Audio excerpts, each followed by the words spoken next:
C'est l'heure où l'arc-en-ciel se lève sur Canal M.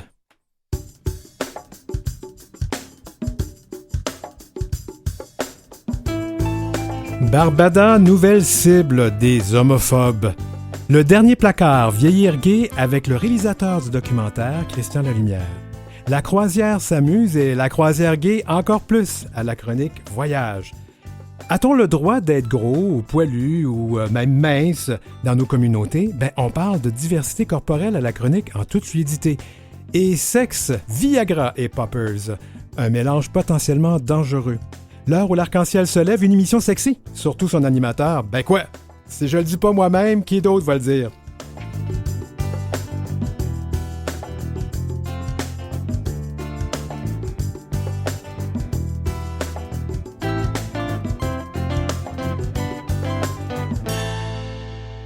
Vous écoutez L'heure où l'arc-en-ciel se lève avec Denis Martin Chabot. Ça fait la manchette depuis quelques semaines. La mouvance anti-drague importée des États-Unis a fait son apparition puis pas mal fort au Québec. Il y a 2 semaines, la lecture de contes de la drag queen Barbada a donné lieu à des affrontements à Sainte-Catherine, au sud de Montréal. Depuis, les réseaux sociaux se sont enflammés, surtout Twitter, où l'extrême droite, je vais le dire, c'est vraiment l'extrême droite, se décomplexe. Puis on a vu des choses qui se sont dites horriblement sur notre invité. Salut Barbada! Bonjour Denis Martin. Alors Barbada, on utilise toujours les mêmes pronoms avec toi, c'est il ou elle, c'est bon dans les deux sens, c'est ça? Exactement, voilà. Alors, comment vas-tu? Je vais très bien. Je vais très, très bien. Je suis quand même très occupé. Ça roule beaucoup. Nonobstant de tout ce qui se passe, il y a énormément de choses et je te dirais que, justement, tout ce qui se passe présentement depuis 2 semaines ne fait qu'exacerber ça. Beaucoup de demandes d'entrevue, mais aussi beaucoup de contrats qui rentrent et beaucoup de gens qui sont intéressés à ce que je fais. Donc, on est très occupés, oui. D'abord, merci d'avoir accepté l'entrevue parce que je sais que tu es occupé, mais parce que tu es une amie d'émission aussi, c'est clair qu'on ne va pas se passer de toi. Mais concrètement, là, comment tu vis ça, cette histoire-là? Parce qu'on a beau dire, là, ça ne nous dérange pas, mais on a beau dire parfois, surtout que certaines des attaques sont très personnelles. Mm-hmm. Mais en fait, je te dirais une chose, je le prenais un peu plus personnel la semaine dernière, jusqu'à ce que je fasse Tout le monde en parle dimanche. Donc, dimanche dernier, là, pas hier, mais la semaine dernière, j'étais une des invités sur Tout le monde en parle. Et en terminant mon entrevue, ma mère, qui était assise derrière moi, était dans le public, elle était venue assister à l'émission avec mon chum aussi. Pendant la pause publicitaire, elle m'a dit, écoute, s'ils n'ont pas compris, ils comprendront jamais. Puis là, elle m'a dit, les mères, là, ça dit les bonnes affaires des fois. Et ça a été les mots qu'il fallait pour dire, écoute, là, j'ai fait ma part, j'ai dit tout ce que j'avais à dire, je pense, très bien dit.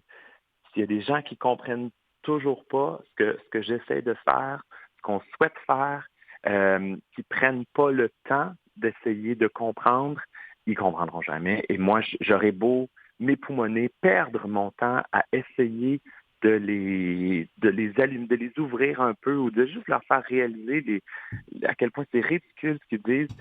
Je perds plus de temps avec ça. Alors, malheureusement, c'est dommage parce que dans un sens, il faut essayer faut rester dans le dialogue parce que sinon, on se braque sur nos positions puis c'est dangereux dans ce temps-là, je pense, dans une société quand on parle plus et quand on s'écoute plus.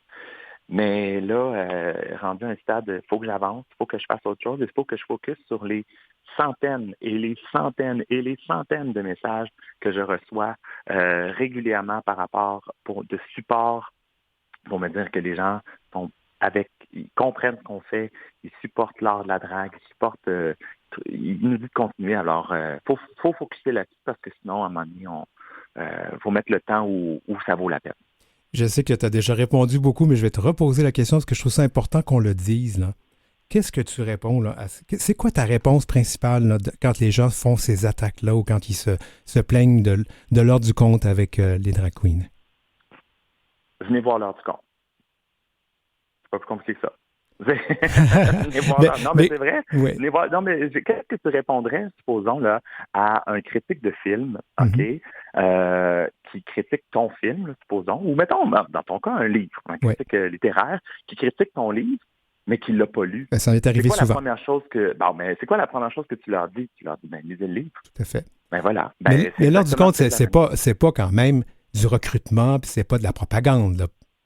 Ben non, bien sûr que non. Bien sûr que non, pas du tout. L'heure du compte, c'est une activité ludique, une activité ludique, une activité où on est dans le plaisir, premièrement, avec la couleur, avec Barbada, puis on est dans des contes, le fun qui parle d'ouverture, d'inclusion et tout ça.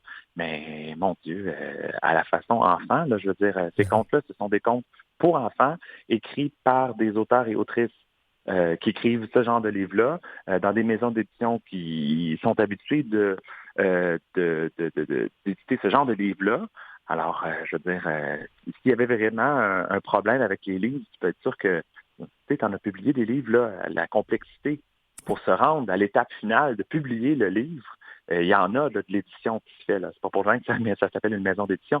Il y avait véritablement un problème avec ce qui est dit dans le livre. Tu peux être sûr que ça se serait fait éditer bien avant, ou au contraire, quand le livre avait été sorti, puis il y avait quelque chose d'aberrant qui avait, je sais pas, glissé entre les doigts de la maison d'édition. Tout le monde l'aurait su, tout le monde l'aurait dit. C'est sûr que je ne lirais pas ce genre de livre-là. Mais, voilà. Je vais terminer, Barbada, puis aussi parce que je tiens à cœur Sébastien, qui est la personne derrière Barbada, ou sous la perruque. Il y a quand même, on a vu des choses absolument extrêmes aux États-Unis à ce sujet-là. Toi, là, est-ce que tu as peur? Non.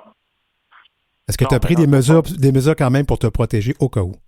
Non. Puis il faut pas. Parce que faut pas avoir peur parce que, premièrement, ça les laisse gagner, premièrement. Puis deuxièmement, quand l'Assemblée nationale vote à l'unanimité, là, quand l'Assemblée nationale vote à l'unanimité une motion pour dénoncer cette haine-là, pour montrer le support aux artistes de drague, je pense qu'on peut dire qu'on a le support qu'il faut pour continuer. Il ne faut pas continuer dans la peur parce que sinon, on les laisse gagner. Moi, je suis convaincu que la journée où je commence à avoir peur, je commence à prendre des décisions irrationnelles parce que c'est un peu ce que ces personnes-là font aussi. Hein? Ils ont peur. Peur de quoi, là, on ne le sait pas, par exemple. Je pense qu'eux-mêmes ne le savent pas. Mais ils ont peur, puis dans la peur, ça nous fait faire, ça nous fait dire des choses complètement illogiques et irrationnelles. Alors, il ne faut pas avoir peur. Il faut être vigilant quand même. On ne fait pas exprès. C'est pour ça, d'ailleurs, que j'ai refusé beaucoup de demandes d'entrevues pour se concentrer sur celles qui valaient la peine, notamment Tout le monde en parle, notamment celle-ci. Et l'heure où l'arc-en-ciel se lève. Voilà, exactement. Ouais. Mais c'est ça, il faut pas avoir peur, il faut continuer, il faut surtout qu'on sait qu'on fait rien de mal. Là. Tout à fait.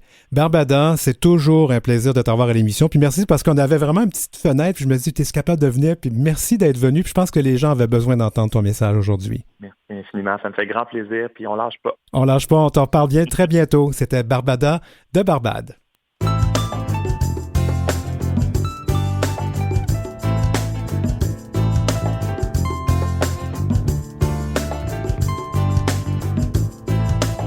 Bien, vieillir, là, c'est pas toujours facile pour qui que ce soit. Moi, j'en sais quelque chose. En fait, mes genoux me le rappellent régulièrement que j'ai plus 20 ans, mais 3 fois plus.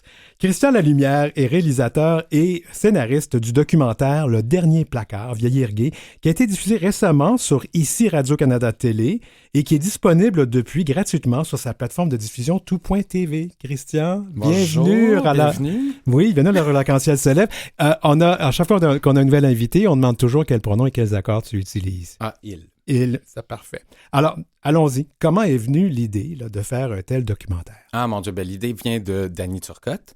En fait, quand à son départ de Tout le monde en parle, il y avait le goût un peu de se renouveler, d'aller chercher de nouveaux territoires. Il y avait le goût d'explorer un peu plusieurs thèmes, mais vraiment dans une approche plus documentaire. Et c'est là que dans les médias, il a lancé l'idée qu'il avait le goût de creuser un peu la communauté LGBTQ. Okay. Danny a été impliqué beaucoup dans la communauté à différents niveaux. Aussi, il était très, très près de Laura McKitchen, qui était dans cet environnement-là. Et puis moi, bien en réalité, je venais de finir un documentaire avec Isabelle Racicot autour du racisme systémique. Oui. Puis j'ai appris plein de choses sur la communauté noire au Canada, puis il y avait plein de choses que je ne connaissais pas de ma communauté. Donc, on dirait que j'ai vu l'appel dans les journaux de Danny, puis je me suis dit, ah, mais my God, on dirait que j'ai lancé l'appel que j'avais le goût d'apprendre des choses sur mon histoire de ma communauté. Puis Ben là, je l'ai appelé, je l'ai envoyé un mail, j'ai dit, écoute, on se connaît pas, moi, je réalise des documentaires, tu as le goût de faire un documentaire là-dessus, je pense qu'on pourrait se rencontrer puis développer là-dessus. Et donc, après 2-3 lunchs, on a écrit un pitch, puis là, on est rentré en production. Dis-moi, parce qu'on parle quand même d'un sujet de vieillir gay, puis vieillir, c'est pas un sujet, c'est pas sexy, là. Ben non, parce que quand on parle de vieillissement, en fin de compte, on parle aussi d'invisibilité. Hein? C'est toujours plus intéressant d'interviewer des jeunes que des vieux. On est dans une société aussi qui privilégie la jeunesse. Donc là, pour moi, il y avait quelque chose de super noble, de faire œuvre utile aussi, de s'intéresser à cette tranche d'âge-là des gens du troisième âge qui parlent d'histoire, qui parlent d'expérience, qui parlent de vécu, puis enfin de mettre la lumière à ces gens-là. Parce qu'on s'entend... La trame que Dany voulait explorer, c'était vraiment un peu les soixantenaires en montant, disons, de la communauté LGBTQ. Et c'est les premiers retraités gays qui vivent ouvertement leur homosexualité.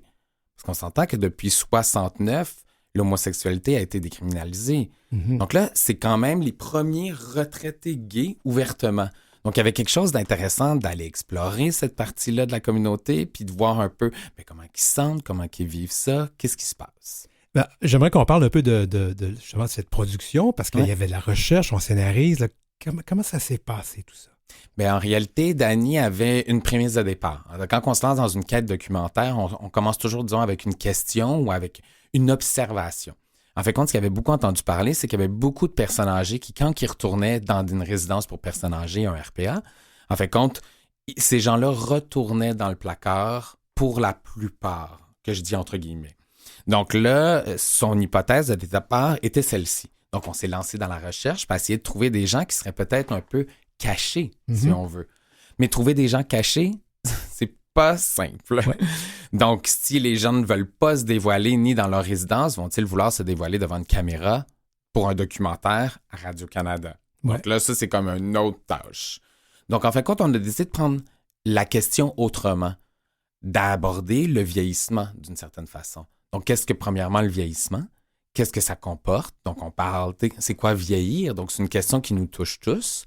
Puis d'être capable de rallier aussi les gens autour de cette question principale. Qu'est-ce que le vieillissement? C'est quoi les conséquences? Comment qu'on vit? Donc, c'est une nouvelle période de vie. C'est comme l'adolescence. Le corps se transforme. Il y a plein de choses qui se passent. Et étrangement, avec cette discussion-là, puis cette première piste de départ-là, est-ce que vieillir et vieillir gay, c'est la même chose? Donc, toi, qu'est-ce que tu en penses? Donc, entre vieillir puis vieillir gay, est-ce que c'est la même chose? Clairement, non. Je pense pas que c'est la même chose. Et c'est pas parce que j'ai vu le documentaire, puis je vais pas reprendre ce qu'il y a dedans, mais c'est clair que moi, je sais que beaucoup de personnes de nos communautés, à commencer par moi, on vit dans une solitude. Moi, j'ai pas de conjoint, j'ai pas d'enfant. Quand je vais être vieux, là, je vais vivre tout seul, là. Fait que c'est quand même une réalité avec laquelle je vais vivre. Non seulement, je pense pas que je vais retourner dans un placard, mais je pense que c'est ça, moi, que je trouvais qui était le point important de ce documentaire. Oui, puis quand on dit le dernier placard, en fin de compte, on a l'image du placard qui est complètement fermé, puis qu'on le dit à personne, mais le placard a certaines nuances. Ouais. Tu sais, en fin de compte, ce qu'on a appris à travers ce questionnement-là, donc vieillir gay, est-ce que vieillir gay, c'est la même chose? Non. Puis il y a une phrase qui revenait souvent, c'est en fin de compte, on vieillit comme on a vécu. Tout à fait. Ça, pour moi, c'était une phrase qui était quand même assez capitale, qui était comme un ancrage par rapport au développement du contenu de ce documentaire-là. Dire, oui, mais comment qu'on a vécu? Et donc ça nous a amené aussi à retourner dans notre histoire. Donc, tu sais, je parlais de la décriminalisation, oui, c'est un terme qui est fait pour nous faire trébucher. Exactement. Lundi, 5 heures. Pour une fois que c'est pas l'animateur qui trébuche, je suis très content. OK, c'est bon. Mais tu sais, tu te rends compte qu'avant 69, on allait en prison si on était gay. Ouais. C'est quand même... Puis ça fait pas si longtemps. Non. Et jusqu'en 1990, l'homosexualité était considérée comme une maladie mentale. Donc ça aussi, moi j'ai 45 ans, donc ça me fait découvrir cette histoire-là, parce que je veux dire, moi j'ai fait mon coming out, mais à l'université, donc on était vraiment plus à la fin des années 90, mais ça faisait seulement 10 ans, puis je n'étais pas au courant de cette histoire-là. Donc de se rappeler d'où on vient, de se rappeler de notre parcours, et pour ces gens-là, de comprendre ce qu'ils ont traversé aussi. Donc ils ont traversé toutes ces étapes-là, c'est des gens qui ont été habitués aussi sous le joug de la religion catholique, d'être dans une... On appelle beaucoup cette génération-là une génération silencieuse. Donc, c'est une génération qui était soumise. Donc, ça aussi, ça dit beaucoup puis ça parle beaucoup. Tu as un petit peu anticipé ma question, mais je reviens là-dessus parce que je sais que toi, tu es en couple avec quelqu'un qui a à peu près mon âge. Exactement. Alors, qu'est-ce que ça a fait? Comment ça a affecté not votre relation, mais vos discussions? Mais c'est sûr que mon copain a 61 ans. Donc, en fin de compte, c'est sûr que pour lui, il y a plein de discussions dans le day-to-day depuis sa soixantaine. C'est une nouvelle décennie, c'est une nouvelle approche. On parle peut-être d'une pré-retraite. Il y a plein de questionnements par rapport à des plans d'avenir, mais aussi par rapport à sa physicalité, à son esprit mental. Il y a plein de choses. Puis tous ses amis changent, son environnement aussi change. Donc, c'est plein de questionnements qu'il y avait personnels, puis qu'à travers ce film-là, moi, j'allais faire un peu de la recherche complémentaire. D'accord. Donc, c'était parfait. Donc, j'étais comme son propre recherchiste. Bien, une autre question que j'ai trouvée intéressante, vous avez fait appel à des RPA, à des CHSLD, pour trouver des personnes. On n'en a pas ici. J'ai entendu ça dans le documentaire. Qui n'ont pas de gays ici. Ils ont pas de... C'est ça. Donc, en fin de compte, tu vois, ça, c'est intéressant. Puis, tu sais, de comprendre, parce qu'à chaque fois qu'on montre aussi la communauté gay, on voit toujours un peu beaucoup des jeunes. C'est ça qu'on met dans l'avant dans les médias. Ouais. Mais quand on regarde le documentaire, puis dans notre recherche, on apprend que 10% de la communauté est gay. Donc, peut-être 10, 15, 95 ans, on reste dans ce 10%-là. Donc, il y en a dans toutes les tranches d'âge. Donc, il y en a partout. Puis, tu sais, on parlait, disons, moi, je suis arrivé d'un projet on discutait du racisme systémique. Mais des fois, le rapport à la communauté LGBTQ aussi, il y a un rapport systémique face à cette ségrégation-là, si on veut. Là. Est-ce qu'il y a un autre projet qui touche la communauté dans tes projets d'avenir? Ah, ben il y en a toujours. Je pose la question, je sais que tu n'es pas obligé de répondre.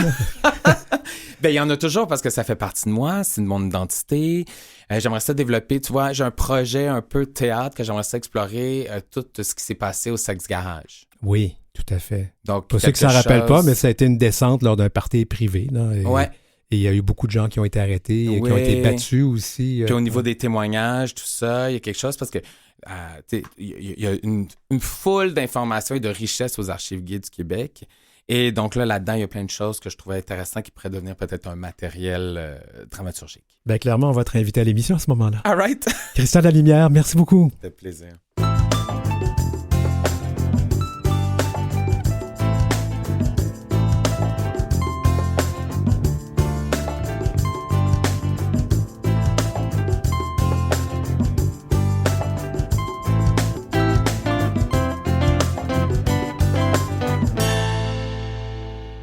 Bon, hey, c'est un début d'émission assez rock'n'roll, mais là, on va parler de vacances et de croisières. Ça va nous faire du bien. La croisière s'amuse, je dirais que la croisière gay s'amuse un peu plus avec notre chroniqueur, Pascal Chalmel, qui est aussi propriétaire de l'agence de voyage LGBT voyage.ca. Allô, Pascal?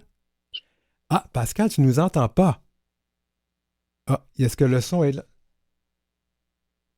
OK, on a un petit problème de son. Peux-tu nous mettre un petit peu de musique, puis on revient?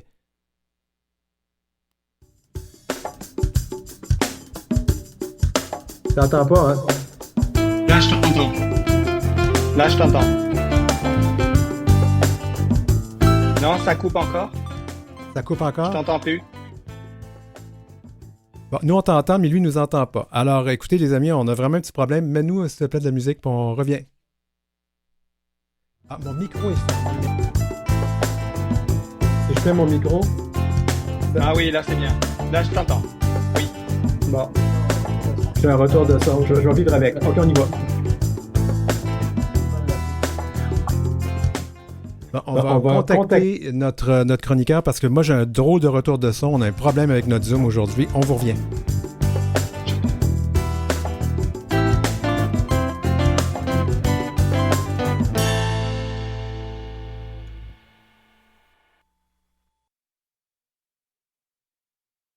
Non, on a un gros problème avec notre Zoom. Je vais y aller, puis je vais prendre le retour de son. On va vivre avec. Alors, Pascal, oui, allons-y.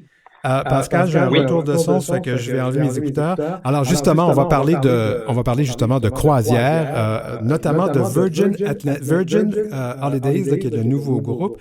En fait, tous ces Virgin-là ont parti, donc, ce qu'on appelle une compagnie de croisière sous le nom de Virgin Voyage. Exactement. Aujourd'hui, je voulais parler un petit peu de cette compagnie-là. Présentement, je suis en train de suivre une formation de ces croisières-là depuis quelques semaines. Et je trouvais que pour la communauté, justement, c'était une compagnie qui était un petit peu différente parce que c'est une compagnie de bateaux qui est adulte seulement. C'est une compagnie qui a commencé à partir de 2021. Leur premier bateau est sorti en 2021. Et à date, ils ont 4 bateaux. Donc, puis je trouvais que la formule, c'est pas exclusivement pour la clientèle, bien sûr, mais je trouvais qu'au niveau des itinéraires et au niveau, alors c'est pour ça que j'ai décidé de suivre une formation là-dessus, puis que j'encourage le monde à aller voir leur site parce que c'est vraiment très intéressant. Ils ont les Caraïbes et ils ont aussi l'Europe aussi. Donc, pour les avantages de la croisière avec eux, ben c'est un petit peu différent des autres parce que les autres, c'est vraiment du tout inclus. C'est-à-dire qu'on a les repas qui sont inclus, on a c'est tous des repas qui sont seulement à la carte. Donc, restaurant thaïlandais, restaurant chinois, restaurant végétarien. Pour les gens comme toi qui mangent pas de viande, ils ont des restaurants qui sont spécialités, même vegan, si on veut. Et la formule est vraiment tout inclus. Bon, c'est sûr qu'il y a des boissons qui sont les boissons de base inclus. Et ils font beaucoup de promotions en ce moment avec, j'encourage les gens vraiment à regarder parce qu'ils ont des belles promotions en ce moment pour les croisières Caraïbes ou les croisières Europe où ils ont des itinéraires vraiment très intéressants. Mais pour nos communautés, Pascal, dis-moi, est-ce qu'il y a des croisières spécialisées? Parce qu'il y a d'autres compagnies qui ont des croisières spécialisées pour les communautés LGBT. Qu'en est-il de Virgin? Oui, ben, au niveau de Virgin, ils vont faire des départs. Ils vont faire un départ au mois de mars avec Atlantis qui sera exclusivement gay. Je pense que la date, elle n'est pas encore en ligne, la croisière.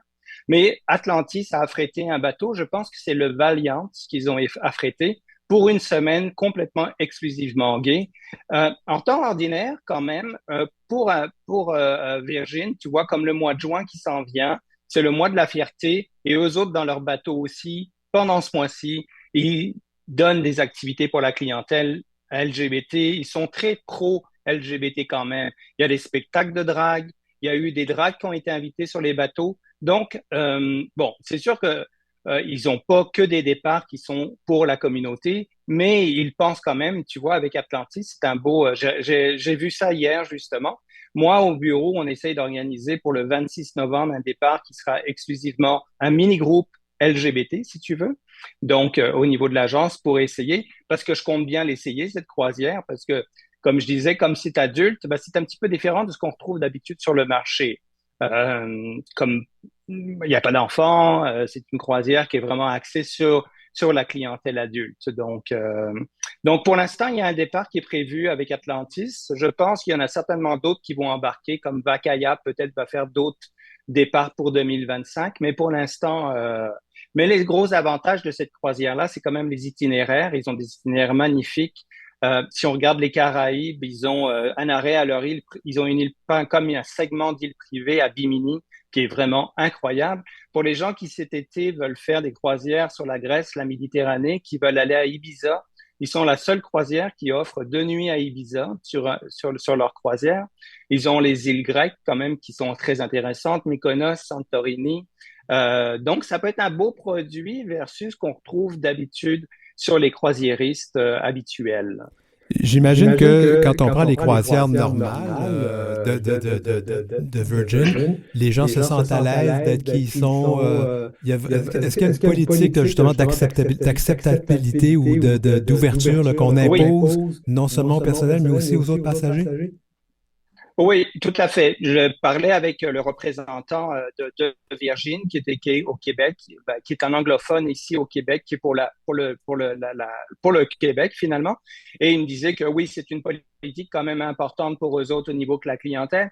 Est-ce qu'il faut remarquer au niveau de cette clientèle des croisières Virgin, leur clientèle est quand même relativement pas mal jeune, hein? On trouve une clientèle plus quarantaine, cinquantaine, une clientèle jeune, active.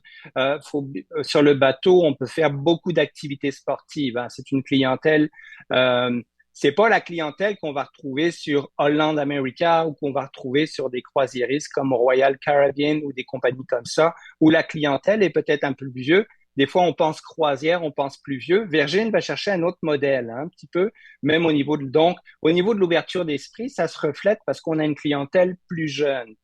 Au niveau des soirées, les thématiques, les balles en blanc, les balles en rouge, ils ont. Donc, au niveau de la communauté, moi, je suis très ouvert à vendre et envoyer mes clients sur des bateaux Virgin, justement à cause de cette nouvelle énergie sur un bateau. Et puis, c'est pas des bateaux de 5 6 000 personnes.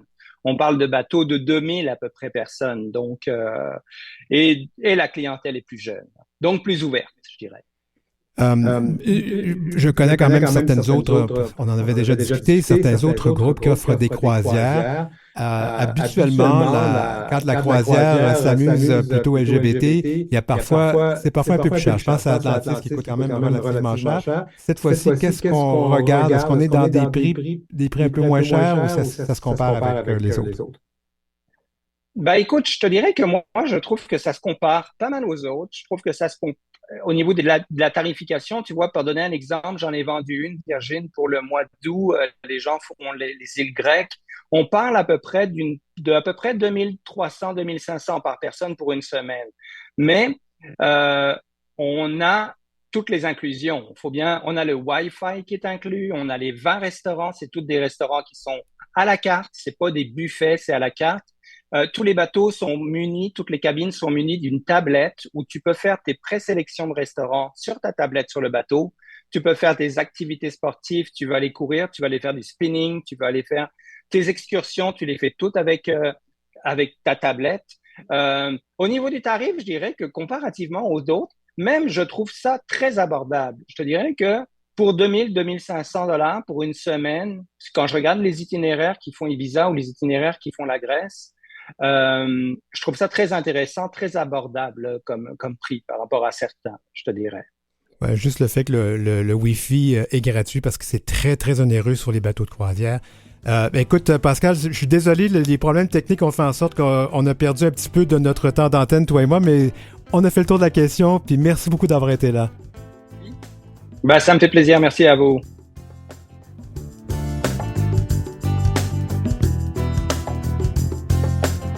Vous avez des commentaires ou des suggestions de sujets ou d'entrevues pour Denis Martin? Contactez-le à heureciel@outlook.com. C'est heureciel en un seul mot et en minuscule @outlook.com. Suivez Denis Martin aussi sur sa page Facebook et sa page Instagram @dmchabot-auteur. Ouf, on avait une bonne première demi-heure. Désolé pour le petit problème. Zoom ne permet pas à l'invité de nous entendre. Alors, c'est un problème de ça. Alors, on vous laisse, on revient. De retour à l'heure où l'arc-en-ciel se lève.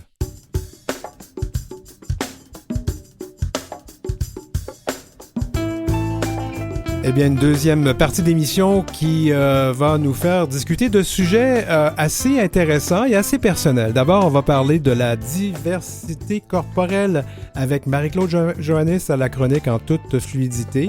Et puis, pourquoi pas, le sexe, drug and rock and roll. Ici, on va parler de sexe, Viagra et poppers.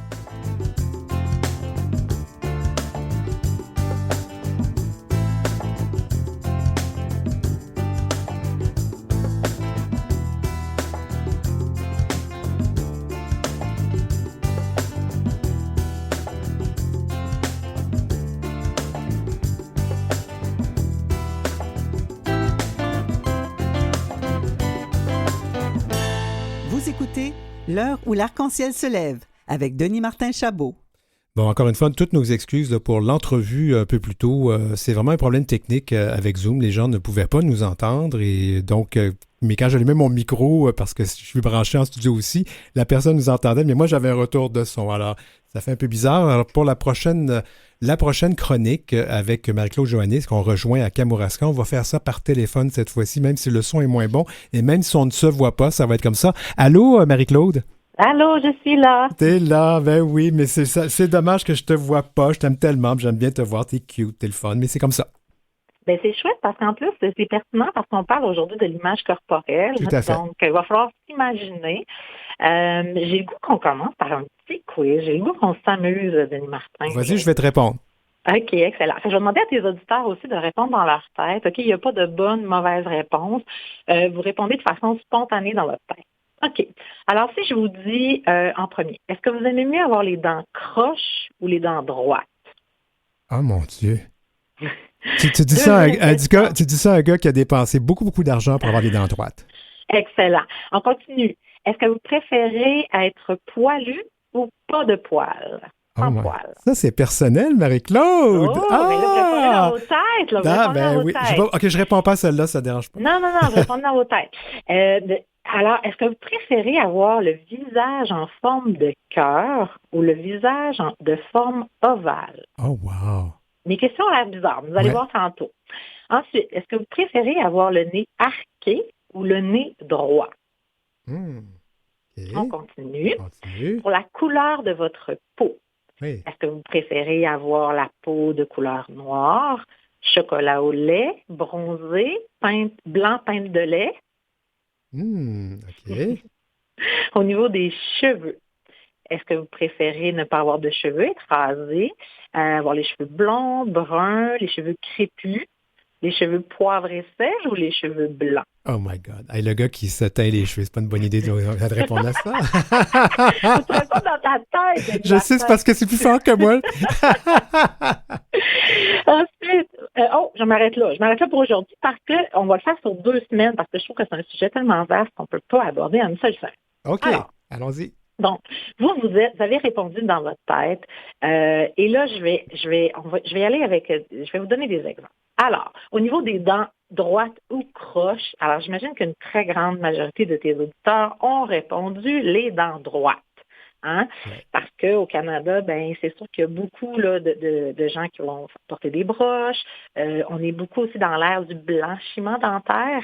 Donc, les pâtes à dents, les white strips, les bandes de blanchiment, etc.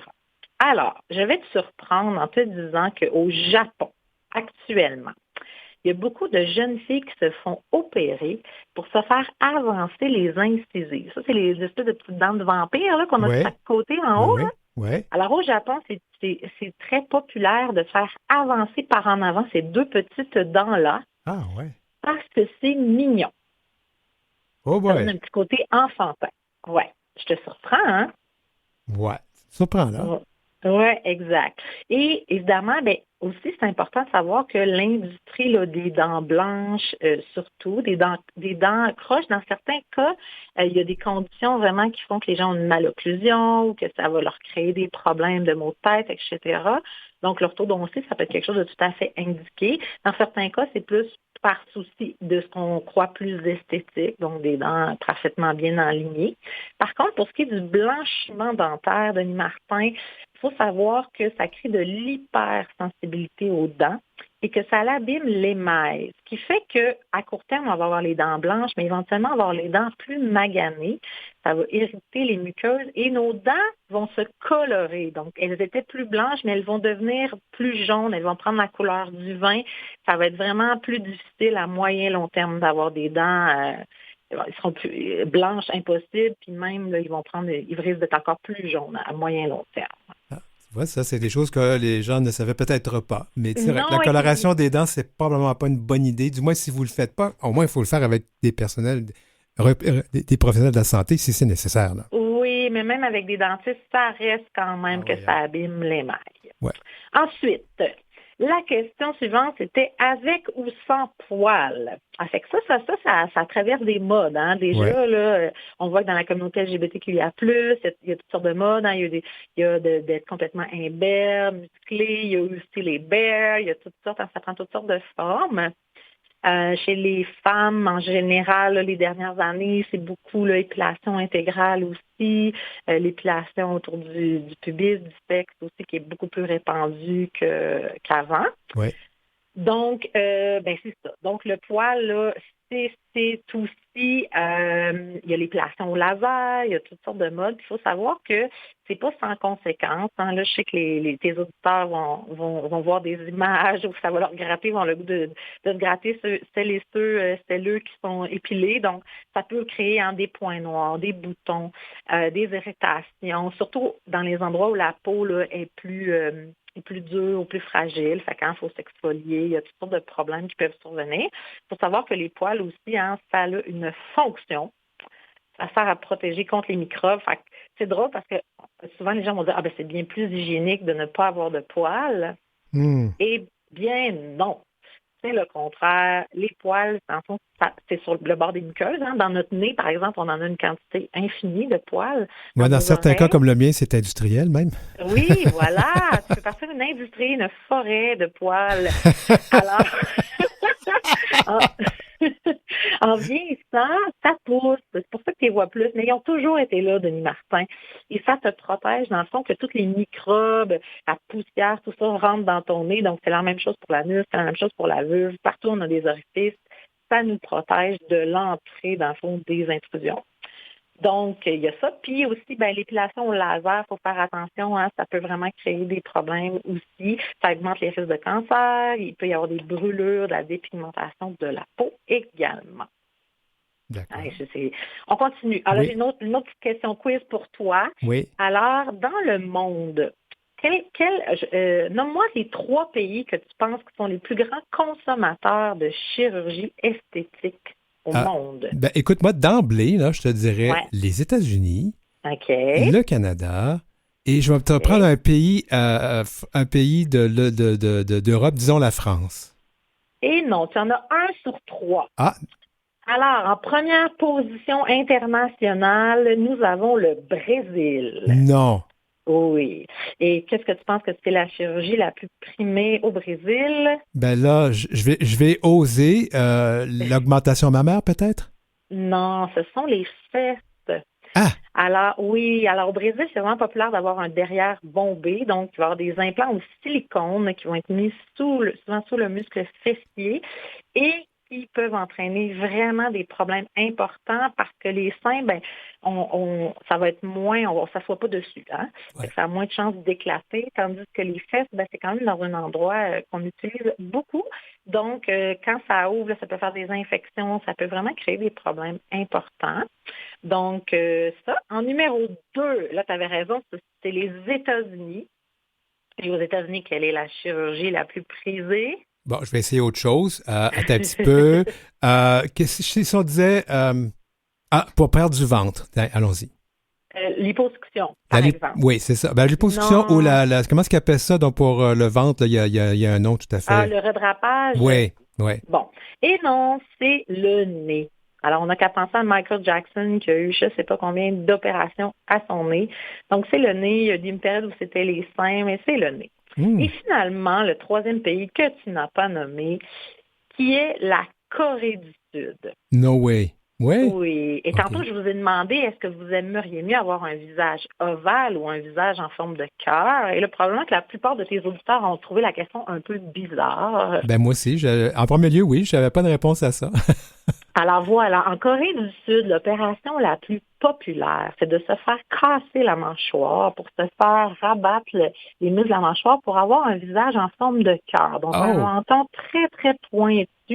Puis, dans le fond, le front là, qui est comme plus large. Alors ça, ce serait comme la beauté ultime d'avoir un visage comme ça. Donc, il y a plusieurs jeunes filles qui ont ces opérations-là qui sont extrêmement radicales. Hein?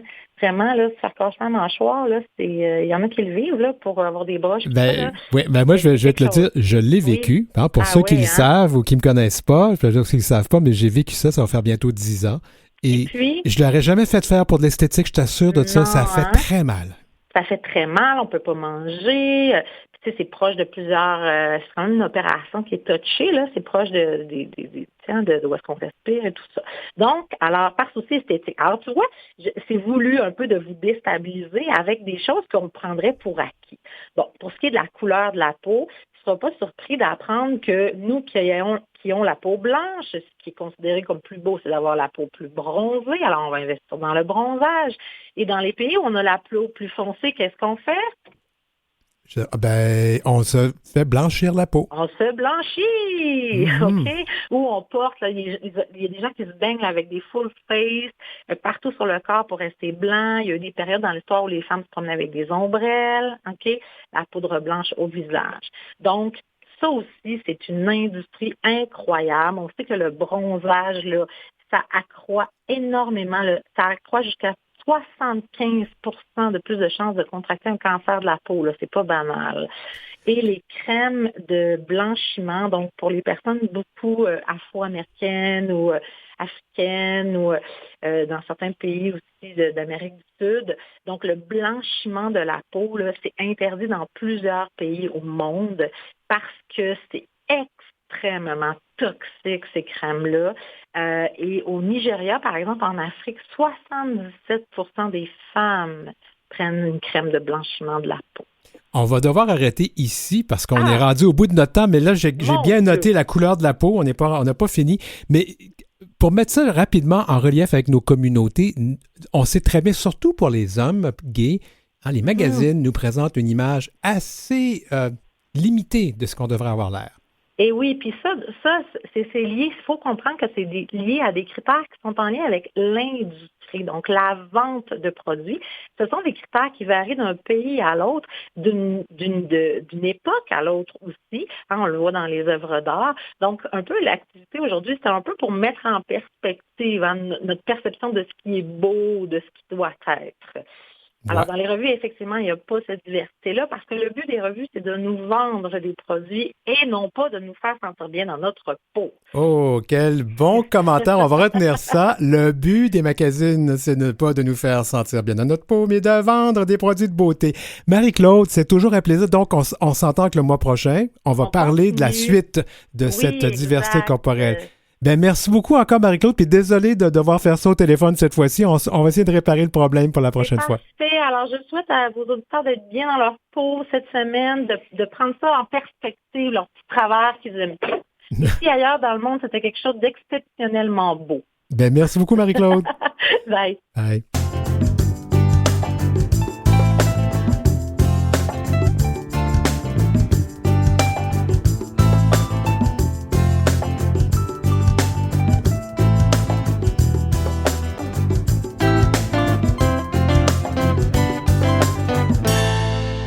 C'est l'heure où l'arc-en-ciel se lève avec Denis Martin Chabot. Ouais, on a une émission un peu rock'n'roll aujourd'hui. En fait, justement, ça nous amène rock'n'roll au sujet de notre prochaine chronique aux petits soins avec Gengis Grenier. Salut Gengis. Salut Denis Martin, comment ça va? Ça va bien. Sexe, drogue et rock'n'roll. Alors on va faire sexe, Viagra et poppers. Yes. Pourquoi qu'on parle de tout ça aujourd'hui? Parce que c'est populaire, Denis Martin, puis c'est bien ancré dans les communautés LGBT un peu partout dans le monde. Bon, on n'est pas les seuls qui aiment le sexe quand même, là. Non, il y a 8 milliards de personnes sur la planète, hein? On n'a pas créé ça. Il y a une gang qui ont aimé ça, le sexe, c'est clair. Viagra, poppers et tout ça, toutes des petits produits qui sont utilisés par diverses personnes. On peut commencer, veux-tu commencer avec Viagra ou poppers? On va commencer avec le Viagra. C'est quand même quelque chose qui est maintenant connu, là. Oui. Ceux qui ne savent pas c'est quoi, ça sert à quoi le Viagra déjà? Le Viagra est un médicament qu'on peut obtenir sous prescription avec notre médecin de famille ou un médecin prescripteur qui favorise, dans le fond, l'érection de la verge, soit du pénis, pour un moment de détente et de plaisir. Et ça, on peut obtenir sous ordonnance, mais je sais, parce que je reçois beaucoup de courriels, peut-être quelqu'un se pose des questions sur ma vie sexuelle, mais je reçois beaucoup de courriels où on offre du Viagra pas cher. Oui, c'est présent aussi sur le marché noir. On peut, les gens peuvent s'en procurer. J'ai même vu des publicités sur Facebook où ce qu'on propose l'alternative de la vente aussi par un courrier international, etc. Ceci dit, le Viagra, Denis Martin, on peut pas prendre ça dans n'importe quelle circonstance. T'sais. Si on prend déjà des médicaments pour le cœur, soit des antihypertenseurs pour faire diminuer la pression artérielle ou des médicaments qui jouent aussi à la fois sur la pression artérielle et la fréquence cardiaque, il peut y avoir des contre-indications majeures là, à prendre un Viagra quand on prend déjà ces médicaments-là. Est-ce que ça inclut aussi peut-être d'autres médicaments? Parce qu'il y a Cialis, il y en a d'autres qui existent. Est-ce que oui, ça aussi? Ça l'inclut pas mal tous les autres aussi qui sont des vasodilatateurs.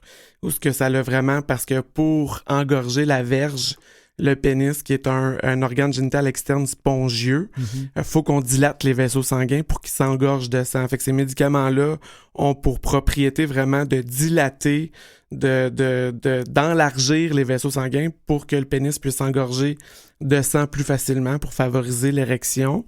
Mais ça, c'est une bonne chose pour les personnes qui ont des problèmes de dysfonction érectile. Il faut quand même dire que c'est quand même, ça sert à quelque chose. Là. Ça sert à quelque chose. Les gens qui en consomment sont visiblement satisfaits parce que le marché est là. Mais tu sais, c'est pas parce que...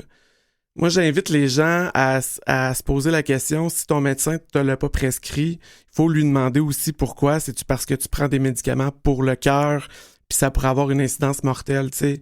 Il y a eu quelques cas quand même où les gens prenaient beaucoup de médicaments pour le cœur, avaient eu des pontages coronariens, des infarctus par le passé. Ils prennent beaucoup de médicaments, puis rajouter un Viagra, un Cialis ou tout autre médicament qui peut avoir des propriétés vasodilatatrices. Pour le Cialis, écoute, j'ai pas vérifié, mais il me semble que c'est un vasodilatateur aussi. Le Viagra, c'en est un, ça c'est sûr. Si je me trompe pas, si je me trompe pas, oui, non, là, je me fais douter moi-même. On va se mettre un doute, mais c'est quand même des médicaments que les gens à prendre avec grande précaution si on prend déjà des médicaments pour le cœur. Et surtout de se le faire prescrire, parce que le problème présentement, c'est que les gens peuvent acheter ça un peu n'importe où. Ils peuvent, on ne connaît même pas la qualité du produit non plus, ça c'est autre chose, mais donc il y a toujours un risque de prendre des médicaments sans consulter son médecin ou sa docteur. Effectivement, puis ça, on le voit de plus en plus. Moi, c'est sûr que j'invite tout le monde à adresser la question à leur médecin avant de s'en procurer au Mexique sur les internets ou sur des compagnies qui font de la publicité sur Facebook. C'est toujours plus prudent de s'adresser. Puis je veux aussi encore spécifier pour nos auditeurs, les gens qui nous écoutent soit en direct ou soit sur des balados. Au Mexique, on peut acheter du Viagra. Du Viagra, je pense qu'il est même du produit original, mais c'est vendu sans ordonnance. C'est assez incroyable. Tu sais, le Mexique, sur leurs étagères, ils ont aussi, on en a déjà parlé, les antibiotiques sans prescription et tout. C'est à utiliser avec grande précaution. Au Mexique, ils n'ont pas le même accès au système de soins que nous. Donc, ils mettent à la disposition, en vente libre, des médicaments comme ça, comme du Viagra, des antibiotiques. Ceci dit, au Mexique, la personne qui travaille dans la pharmacie est un professionnel de la santé qui peut orienter souvent la personne dans ses achats. Donc, revenons au Viagra. Donc, c'est utilisé par beaucoup de personnes dans nos communautés, notamment les communautés d'hommes de LGBT, parce que c'est quand même un médicament pour hommes. Donc, ils utilisent beaucoup ce médicament-là. Certains le font avec ou sans ordonnance. On a parlé des risques de le prendre sans ordonnance, surtout quand on a d'autres conditions de santé sous-jacentes. Et là, il y a autre chose qu'on va ajouter, les poppers. Les poppers, oui, qui est une molécule dans laquelle je me suis informé beaucoup dernièrement avec ma clientèle et tout. Si je me trompe pas, c'est un produit pour les souliers à la base. Ah oui? Oui, apparemment, ça serait pour entretenir des souliers en cuir. C'est ça que j'ai pu essayer de trouver. J'en suis incertain. Ceci dit, c'est populaire dans nos communautés, les communautés LGBT, déjà depuis les années 70. Mm-hmm. Puis, il y a eu beaucoup de légifération politique par rapport à ça. Les poppers sont connus pour être des nitrites ou des dérivés de nitrites qui ont des propriétés aussi vasodilatatrices, qui s'inhalent par la narine, ça se sniffe. Mm-hmm. Puis les gens peuvent obtenir un moment d'euphorie ou d'excitation sexuelle ou voire même favoriser une pénétration anale qui la rendrait plus facile. Il y a des petits bémols comme le Viagra. Ceci dit, je viens juste de faire la vérification pour le Viagra. C'est vraiment un vasodilatateur. Fait que c'est vraiment à faire attention avec les médicaments pour le cœur. Même chose pour le poppers. Ça a des propriétés vasodilatatrices tellement importante qu'en questionnant des fois mes patients, on me racontait que, tu sais, il peut y avoir des pertes de connaissances, les gens peuvent avoir des absences. J'avais même un patient aujourd'hui qui me racontait, tu sais, avoir été avec quelqu'un qui en avait tellement pris. Il y avait une période d'absence, il y avait l'écume sur le bord de la bouche, le bout du nez et les lèvres étaient bleues. Oui, parce que tu sais, quand on dit vasodilatation, dans le fond, ça crée une petite chute. Ça peut créer une petite chute de la pression artérielle, donc le sang se rend moins au cerveau, donc au visage et à la tête, puis aux extrémités du corps. Donc, ça va à l'effet contraire du Viagra, ça enlève le sang aux ça extrémités. concentre le sang au milieu du corps. OK. Disons ça comme ça. OK. Puis, mais c'est à utiliser avec grande modération. Je vais réutiliser un peu le slogan de la SAC qui dit utilisation modérée a bien meilleur goût. Quand on regarde un peu ce que les pays ont décidé par rapport aux poppers, le poppers, dans le fond, est illégal au Canada, illégal en Belgique, illégal en France. L'Angleterre ont statué qu'il ne pouvait pas avoir d'impact sur le cerveau, donc on n'a pas légiféré là-dessus, mais il y a eu un projet de loi en 2016, si je me trompe pas, pour le rendre illégal. Dans tous nos pays occidentaux, celle qui a eu l'idée la plus brillante, selon le slogan que je viens de réutiliser, soit « modération a bien meilleur goût », la Suisse a dit que sous prescription, un maximum de 10 millilitres par mois pouvait être prescrit. 10 millilitres par mois, c'est une bouteille, quoi. Je pense que oui. Oui, c'est ouais. une bouteille. Ce qui laisse vraiment sous-entendre que leur gouvernement ont pris la décision de prendre des mesures plus sécuritaires envers les utilisateurs de poppers, aussi contrôler les molécules qui sont distribuées à travers leur pays, la fabrication et tout ça, pour pouvoir contrôler aussi les ingrédients de cette petite vapeur-là qui peut s'inhaler. Donc, 10 millilitres par mois, les Suisses, je trouve qu'ils ont trouvé un bon entre-deux. Ils ont bien tranché ça. Alors, moi, je vais te dire, quand tu m'as parlé de ce sujet-là, je suis allé quand même faire mes petites recherches. Je savais que le Viagra s'offrait de façon illégale, mais que on pouvait commander en ligne. Je ne sais pas si ça sera au Canada. Là-dessus, je ne sais pas si c'est bloqué aux douanes, aucune idée. Mais je sais aussi que les poppers sont disponibles. On peut en acheter au Canada. Ça passe par des trucs en ligne. J'imagine que c'est illégal, ça aussi. On a un flou juridique, là, une grosse zone grise au Canada. La consommation, si je me trompe pas, je me souviens pas si c'est la consommation ou la possession qui est illégale, mais les gens peuvent s'en faire venir via les internets assez facilement, sans problème, mais reste que si je me trompe pas, la production et la possession est illégale en soi. On connaît tous des gens qui, quand ils voyagent à l'étranger, c'est là qu'ils sont capables de se les procurer. On s'entend qu'ils les ramènent dans leur valise. Est-ce que aux douanes, ça se demandait, est-ce qu'aux douanes, ils laissent ça aller? Est-ce qu'ils remettent des constats d'infraction? Mais selon les dires de ma clientèle ou des autres professionnels de la santé qui en jasent avec leurs patients, c'est qu'il est très facile de s'en procurer, très facile d'en consommer.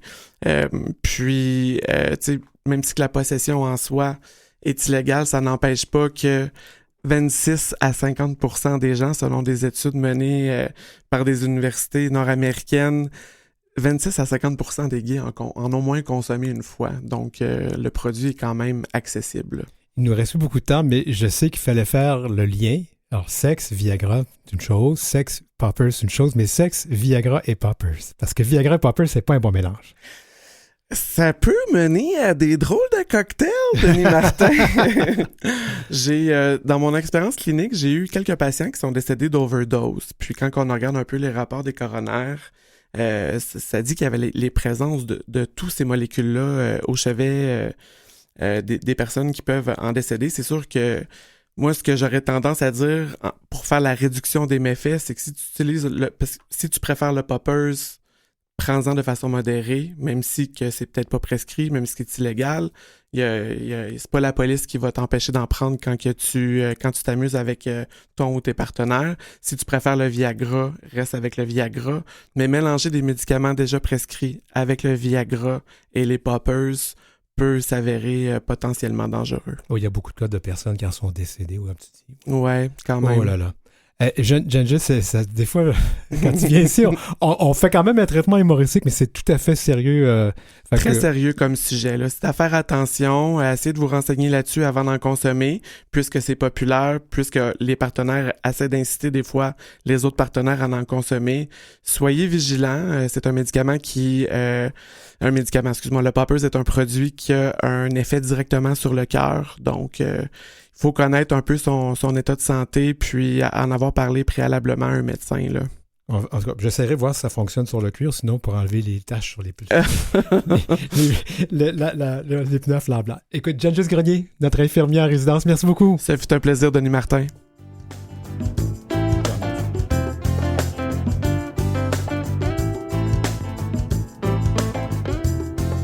Vous avez des commentaires ou des suggestions de sujets ou d'entrevues pour Denis Martin? Contactez-le à heureciel@outlook.com. C'est heureciel en un seul mot et en minuscule @outlook.com.